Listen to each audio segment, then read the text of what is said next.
Fala galera do YouTube, fala galera aí da escola Alberto Nepomuceno, galera do Estrela Azul e galera do Fernanda Montenegro, beleza com vocês? Este é um vídeo para o 8º ano do ensino fundamental, vídeo sobre células e tecidos, tá ok? Então se você vai ter uma prova, se você vai fazer algum teste ou alguma coisa, ou só quer aprender um pouquinho mais sobre células e tecidos, aqui é o lugar. De antemão, já peço para você curtir o canal, já peço para você se inscrever principalmente e ativar o sininho aí de notificações, beleza? Mas, se você se inscrever, já dê aquele comente lá na barra lá, tá bom? Embaixo, pra gente poder saber que você realmente, se inscreveu no meu canal, tá ok? Então vamos nessa. Começando a aula de hoje, a gente vai falar sobre células e tecidos, como já falei anteriormente. Então vamos lá. O que iremos aprender? Quais são as principais estruturas das células humanas? Vamos conseguir responder essas perguntas aí, tá, pessoal? Qual é a função das estruturas das células humanas? Então a gente vai descobrir quais são as principais estruturas e qual é a função dessas estruturas aí. O que são tecidos e quais são as funções desses diversos tecidos humanos, tá ok? Então vamos seguir em frente.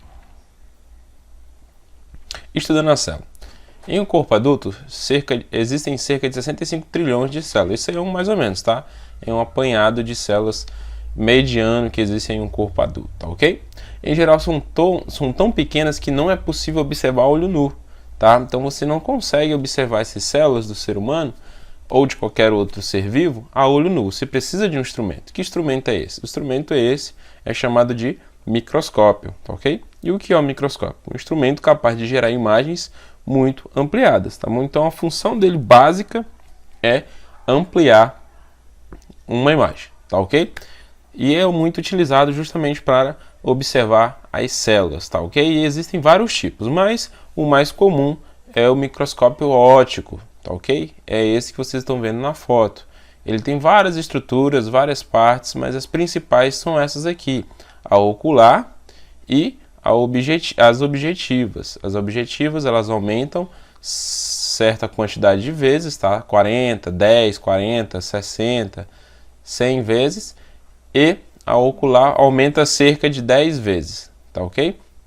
Aí, multiplicando esse por esse, a gente vai ter a ampliação total que o microscópio tem capacidade, tá? Existem outros tipos, este aqui é só apenas um modelo que eu trago para vocês saberem mais ou menos como é usado o microscópio, como ele é, tá ok? Aí a laminazinha com a célula é posta bem aqui e aqui embaixo sai uma luz que faz com que a gente consiga ver as células e todas as suas organelas, tá ok?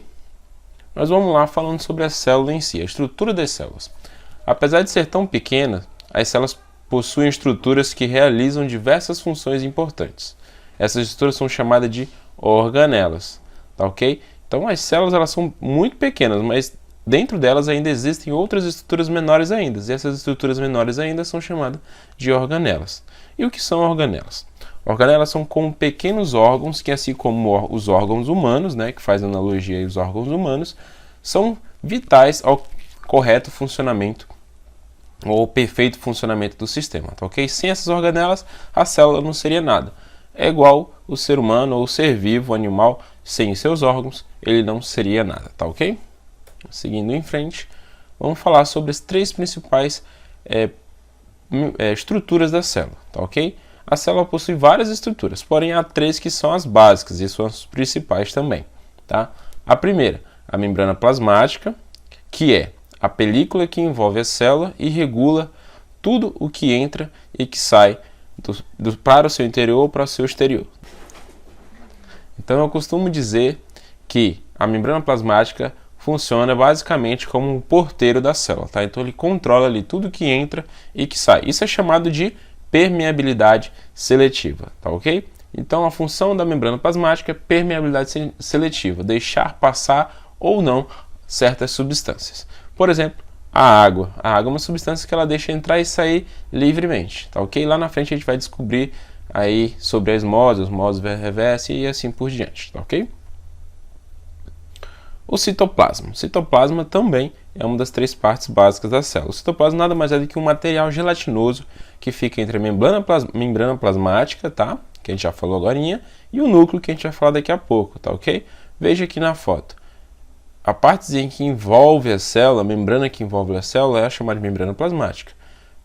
Veja essa parte mais escura. Essa parte mais escura é o núcleo, que já vamos falar dela, tá? E entre o núcleo e a membrana plasmática temos esse material gelatinoso, conhecido como citoplasma. É esse citoplasma, esse material gelatinoso que as organelas, que já vamos falar também, ficam mergulhadas, tá? Ela tem várias funções, de nutrição, de apoio, estrutural, mas basicamente é como se fosse a piscininha lá das organelas que elas usam para nadar na célula, tá ok? E o núcleo é o centro de controle da célula, onde ficam os cromossomos, o DNA, tá ok? Então é ele que regula todas as funções que existem dentro da célula. Se precisar produzir uma proteína, o núcleo é que vai mandar produzir. Se precisar fazer uma divisão celular, é o núcleo que vai mandar. É como se fosse o cérebro aí da nossa célula, das nossas células, tá? Tanto animal como vegetal, bacteriana. Então, é ele que vai comandar todas as reações dentro da célula, tá ok? Bom, eu falei para você ali que existem várias estruturas. 3 delas são as principais e as mais importantes, como por assim dizer, tá? Mas existem as organelas em si, tá ok? Quem são essas organelas? Os ribossomos, os retículos endoplasmáticos, o complexo de Golgi, ou também conhecido como complexo golgiense, tá? Os dois estão corretos.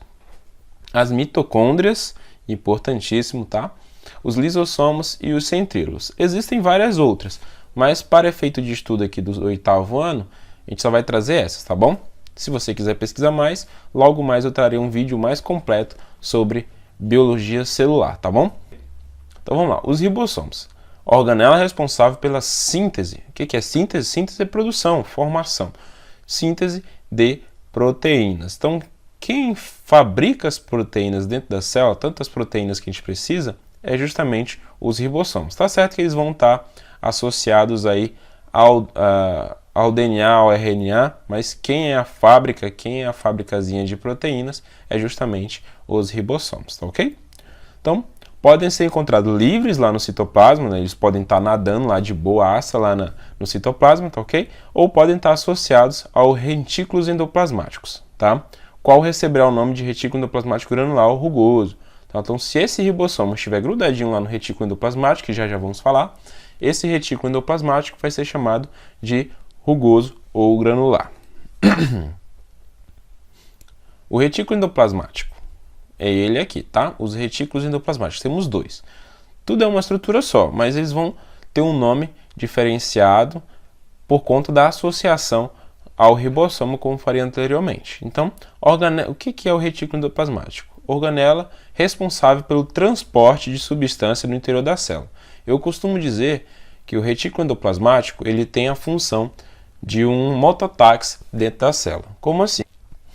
Se eu, por acaso, preciso da proteína que o ribossomo produziu lá dentro do núcleo, né? Então, esse ribossomo vai ser produzido, o retículo endoplasmático vai conduzir essa proteína lá para dentro do núcleo, certo? Embora a gente não precise de proteínas lá dentro do núcleo, mas é só um exemplo.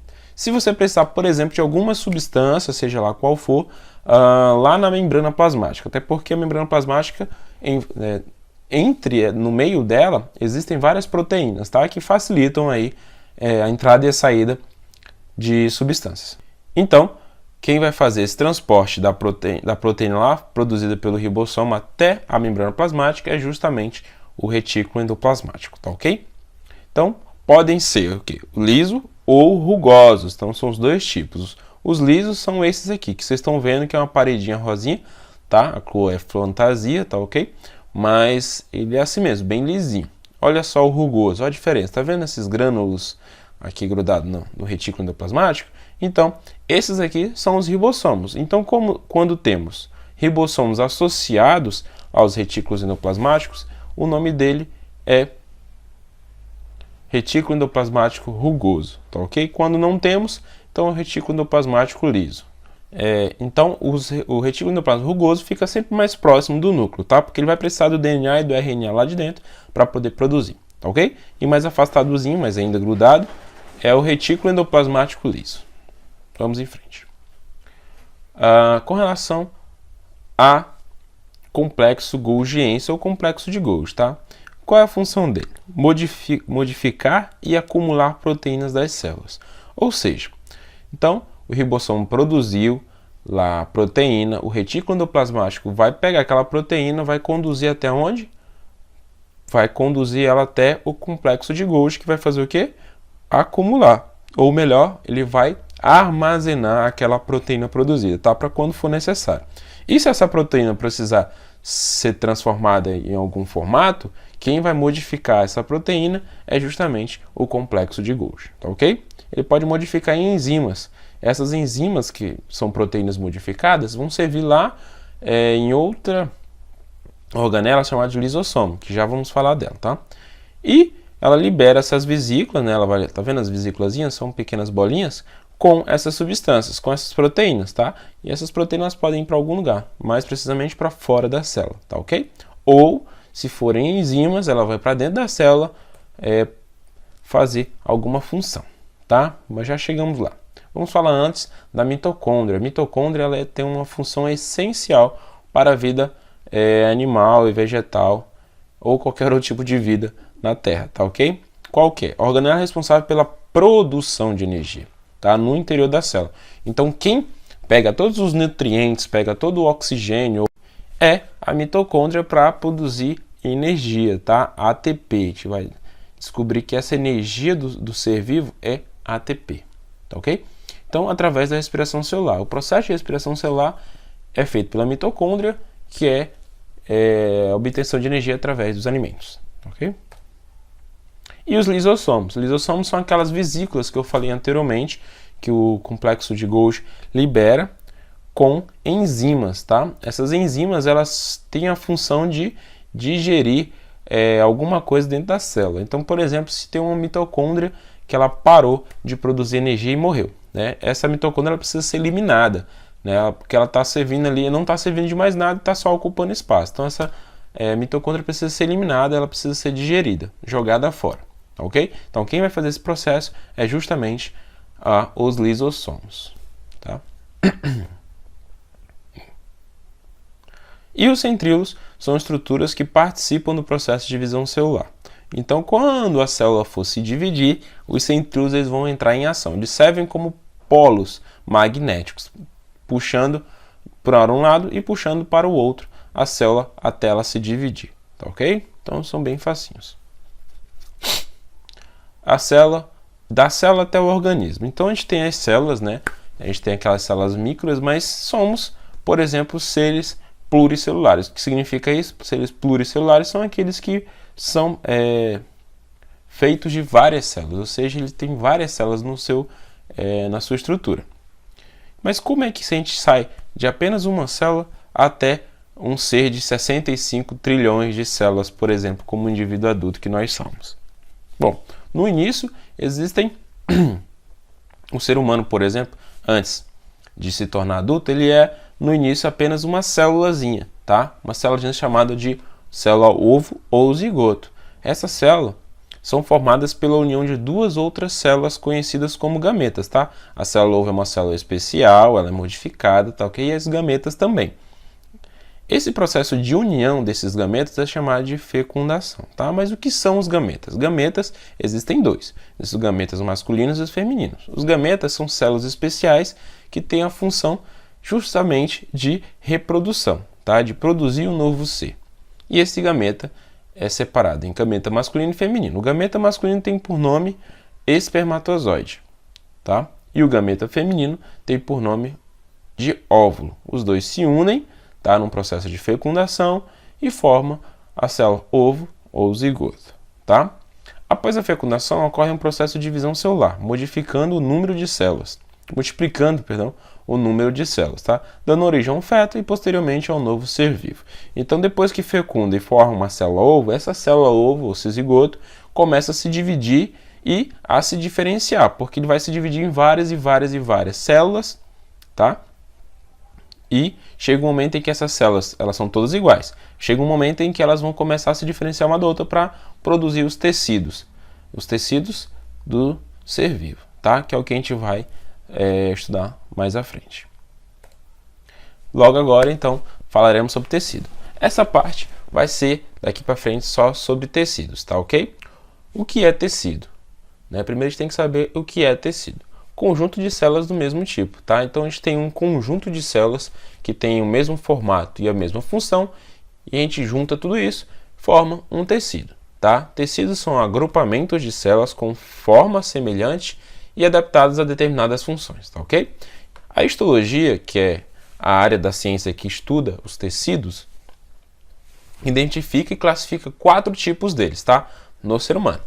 Então vamos lá, quais são eles? São tecido epitelial, tecido conjuntivo, tecido muscular e tecido nervoso. Muito embora o tecido conjuntivo e o tecido muscular, eles se dividem em outros tipos de tecidos, tá? A gente vai ver logo mais. Falando sobre o tecido epitelial. O tecido epitelial é formado por células poliédricas justapostas e com pouco ou nenhum matéria ou substância extracelular. Olha só, justapostas, o que quer dizer? Elas estão bem pertinho umas uma da outra, tá ok? Isso aqui é uma célula, isso aqui é outra, então elas vão estar bem grudadinhas uma na outra, porque ela tem função de proteção, tá? E revestimento, então elas têm que estar próximas uma da outra. E pouca ou nenhuma substância extracelular. Então, se tiver alguma substância em volta da célula, isso vai atrapalhar esse revestimento, tá? Por isso é que não tem nenhuma, ou às vezes pouco, até algumas outras vezes, nenhuma substância extracelular. Podem ser achatadas, cúbicas ou prismáticas. Daqui está falando do formato delas. Então, elas podem ter esses formatinhos achatados, né? Que logo mais, cúbicas e prismáticas. Logo na frente eu vou falar para vocês como é que é. Então, qual a função? Cobertura externa do corpo, assim como reveste as cavidades externas e internas de vários órgãos. Então, a função principal ali é revestimento, como se fosse uma proteção ali do nosso corpo,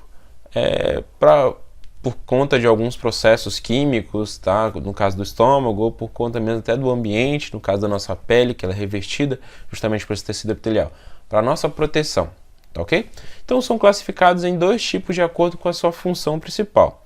Epitélios de revestimento, foi o que eu já falei agora, que reveste a parte interna e externa de alguns órgãos e o corpo também, tá? Ou epitélios glandulares, ou seja, que formam glândulas. Glândulas, elas são como se fossem órgãos, tá? Não são órgãos.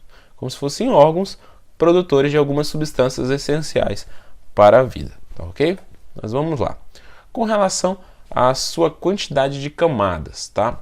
Se o tecido epitelial tiver lá no seu revestimento, sendo ele que está revestindo qualquer parte do corpo, se ele tiver apenas uma camada, ele vai ser conhecido como tecido epitelial de revestimento simples, tá? Veja, apenas uma camadinha de células. Quando existem mais de uma camada de célula, 2, 3, 4, várias camadas de célula, temos um tecido epitelial de revestimento estratificado, vários estrados, tá ok? Várias camadas.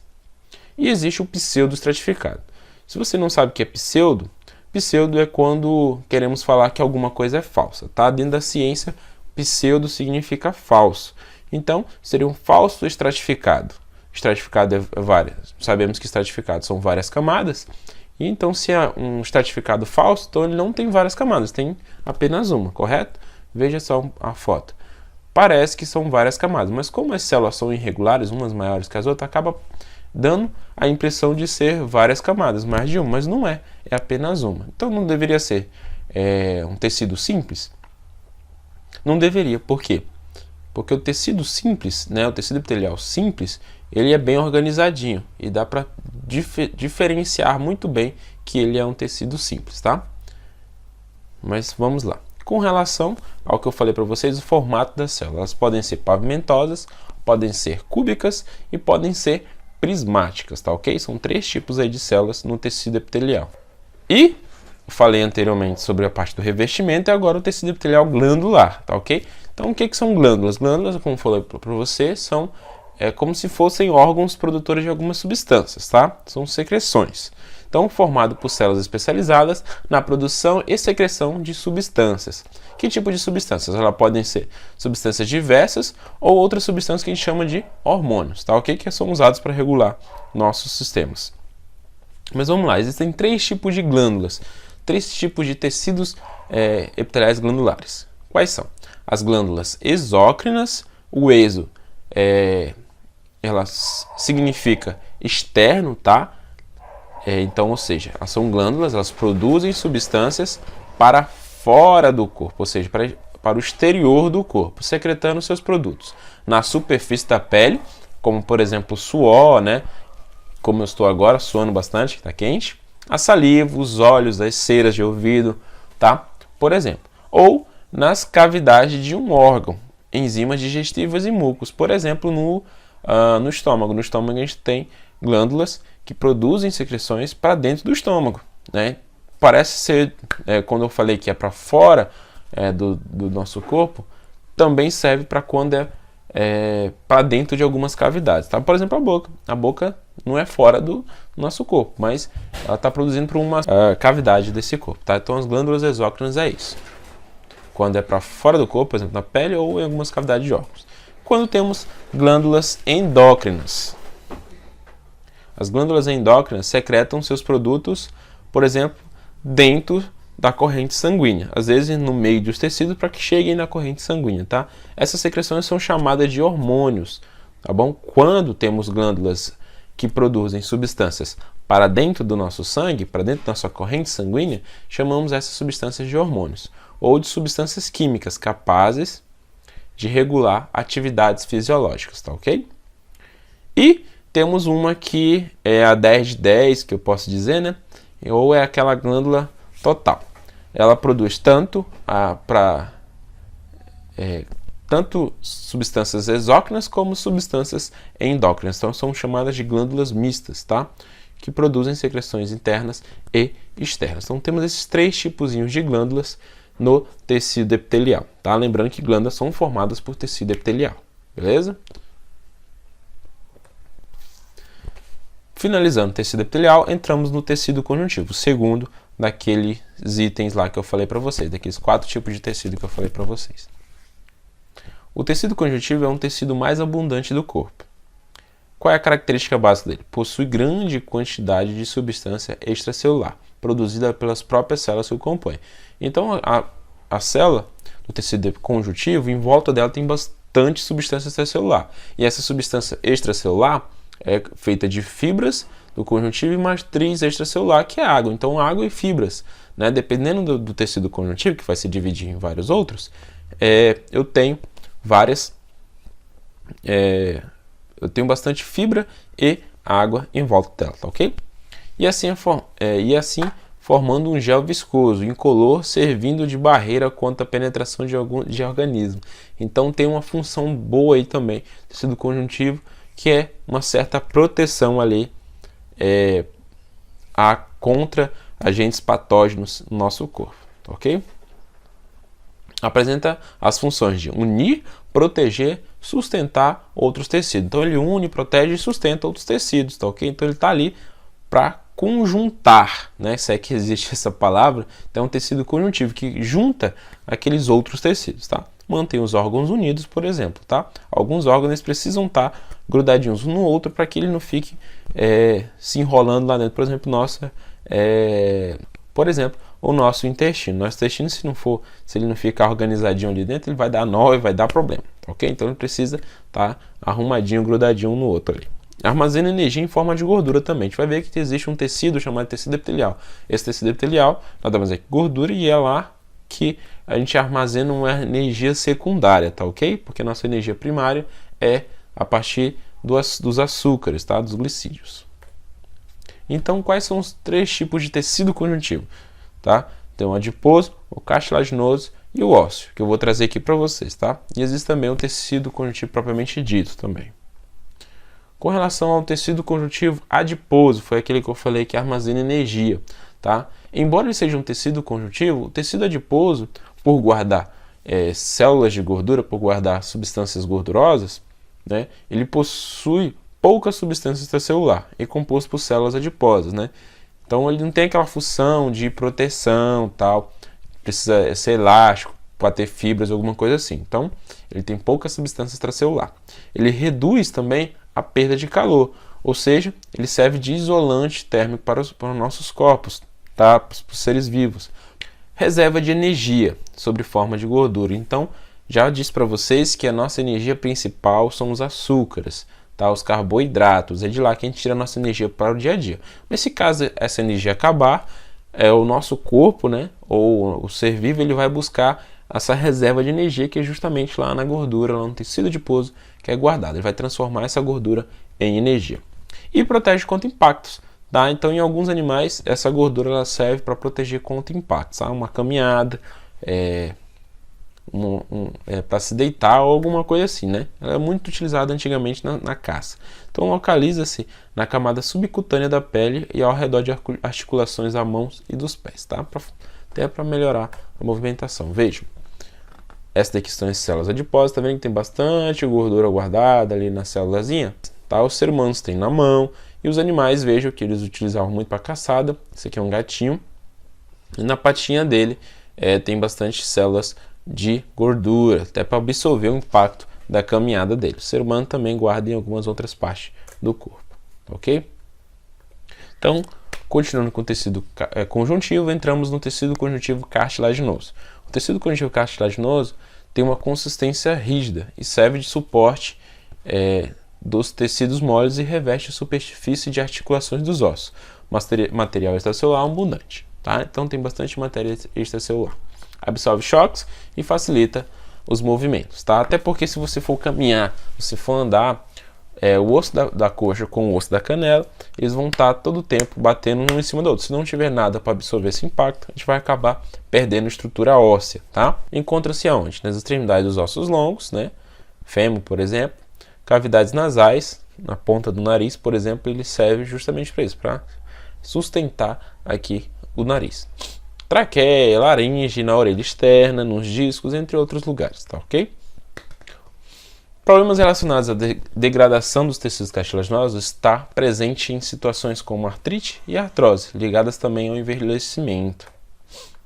Tecido conjuntivo ósseo. Caracteriza-se pela extrema resistência, tá? E é o principal constituinte do nosso esqueleto humano, do nosso esqueleto, formando os ossos que reveste e protege nossos corpos. Tá? Então, o tecido ósseo, a função principal dele é a formação dos ossos que dá sustentação ao corpo, por exemplo, do ser humano. Mas não é só essa, temos também a função de proteção. Aonde? Por exemplo, proteger o coração e o pulmão com sua caixa torácica, tá? Proteger o cérebro com a caixa craniana, são órgãos que são vitais. Por exemplo, também a medula, protegendo também a medula, que é a medula espinal, a coluna vertebral, tá? Então a gente está protegendo alguns órgãos que são vitais à sobrevivência do ser vivo, tá? A substância extracelular possui matéria orgânica formada por fibras de colágeno, que conferem elasticidade ao osso, tá? Então ele tem uma extrema resistência, porém elástico, tá?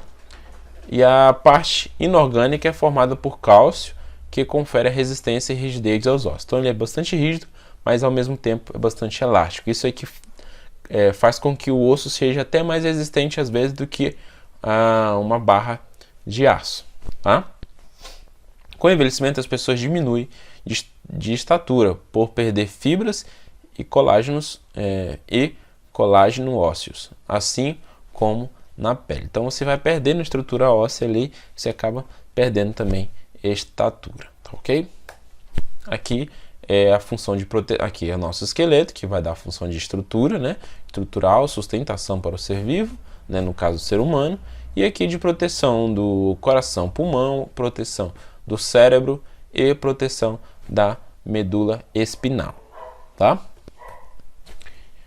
Como terceiro tecido do nosso corpo, o tecido humano, temos o tecido muscular. O tecido muscular que é formado por células alongadas e esse tecido forma os músculos, que é responsável por todos os movimentos que executamos. O tecido muscular, então, forma os músculos. Os músculos servem para quê? Para movimentação, seja ele de movimentação dos órgãos, seja ele de movimentação do próprio corpo, tá? Então existem 3 tipos de tecidos. Quais são eles? O tecido estriado esquelético, que são células alongadas, multinucleadas, estriadas transversais, e o seu movimento ocorre de forma voluntária e forte. Tá? Então esse é um dos únicos tecidos musculares, o único tecido muscular que tem movimentação voluntária. Quer dizer, temos controle do movimento deste músculo. Tá? Então é o único músculo que a gente tem controle, que a gente sabe o que quer fazer com ele e faz, tá ok? Já os outros não, a gente não tem controle dos outros dois, já vamos descobrir o porquê. Primeiro temos o tecido não estriado, ou conhecido também como liso. São células uninucleadas, tá? Aqui já é diferente do anterior, que ele era multinucleadas, e sem estria transversal. Encontrado na parede de tubo digestório, ou seja, no estômago, no intestino, assim como nas artérias. Não possui estrias, tá? Que é o que configura o fato de não ser estriado ou liso. Seu movimento é involuntário lento. Olha só, involuntário. A gente não tem controle do movimento desse músculo, tá? Porque imagina se você tivesse que pensar toda vez que fosse para digerir uma comida ou mandar uma comida para o intestino, alguma coisa assim. Então, não tem como, né? Ou a gente faz uma coisa, ou a gente faz outra, tá? Ou a gente mexe os músculos do corpo, ou mexe os músculos do estômago, do útero, por exemplo, nas mulheres, da bexiga. A gente não consegue controlar esses músculos, tá ok? Então, ele é um movimento involuntário. Quem manda nele é um cérebro involuntariamente, ok? E temos também o estriado cardíaco. Esse cardíaco quer dizer que ele tem a ver com o nosso coração, tá? Então ele só existe no órgão coração. Células alongadas, estriadas, tá? 1 ou 2 núcleos, e seu movimento ocorre de forma forte e involuntária também. Imagine se a gente tivesse que pensar novamente toda vez que era para bater o coração, para que ele pulsasse. Então seria quase que impossível, né? Ao dormir a gente já esqueceria de pensar em fazer o coração batesse e a gente morreria antes de acordar, tá ok? Coração ou miocárdio, esse aí é a função do tecido muscular estriado cardíaco, ok? O que eu quero que vocês lembrem é o quê? Que o estriado esquelético é voluntário, ou seja, a gente controla. O liso e o cardíaco a gente não controla, tem controle involuntário. Aqui é uma fotinha dos 3 tipos de tecido. Veja, esse aqui é o tecido muscular liso, tá vendo que ele é lisinho, não existem estrias neles, apenas uma célula, um núcleo, perdão, e eles estão presentes nos órgãos lá. Aqui, como exemplo, o estômago. Aqui é o esquelético, você já vê vários núcleos e várias estriazinhas, que estão presentes aí quase sempre, ou na maioria das vezes, grudados ao esqueleto, tá? Aos ossos. É justamente para movimentação do corpo. E o estriado cardíaco, tá vendo também uma célula, um núcleo e várias estrias, e é o único tecido muscular que existe no coração. E, por fim, o tecido nervoso é formado por células bastante especializadas, tá? Então, tem células neuronais, ou células neurônios, e as células da glia, tá? O material extracelular praticamente inexistente, então, praticamente não existe material fora da célula, então, só existem, onde elas estão, só existem células ou neurônios ou células da glia, tá? E células neurônios são responsáveis por receber e transmitir os impulsos nervosos, que coordenam as atividades do corpo, tá? Então a função principal do tecido nervoso é receber, interpretar e transmitir esses impulsos nervosos, tá ok? É um sistema que tem por função integrar todas as partes do corpo, através da recepção e condução dos estímulos, tá? Então a função dele é unir todos os órgãos, todas as partes do corpo, né, em um sistema só, tá? Aí aqui é o desenho de uma célula de neurônio, tá? Se você viu o desenho aqui, e aqui é uma fotinha de microscópio de vários neurôniozinhos. A estrutura básica de um neurônio é dendrito, que é como se fossem uns cabelinhos aqui, tá vendo? O corpo celular, que seria a célula em si, onde está o núcleo, tá todas as organelas, né? E aí tem uma ramificação um pouquinho maior, chamada de axônio. Lembrando que o impulso nervoso ele tem apenas uma direção, que é do dendrito para o axônio. Então ele sempre vai ocorrer nessa direção, tá? Aqui vocês podem ver essa parte mais roxa, assim, maiorzona, seria o corpo celular. Essas menorzinhas seriam os dendritos, né? E essa um pouquinho mais grossas aqui seriam os axônios, ok? E essas são as várias células da glia, que têm função de nutrição e sustentação dos neurônios. Elas que ligam um neurônio a outro, ou elas nutrem lá esses neurônios para que eles não morram. Por aqui ficamos com essa aula, beleza? Pessoal, se você não compreendeu bem, volte o vídeo aí. E pegue um caderno, um papel e anote tudo que for falado, tudo que for dito aqui, para você aprender muito bem esse conteúdo sobre células e tecidos, tá? Que provavelmente vai cair na sua prova. Se já caiu, você vai descobrir aqui o que você errou, beleza? Já peço também aí para você dar aquele like, aquele voadora no like, beleza? Curtir, comentar e principalmente se inscrever, tá bom?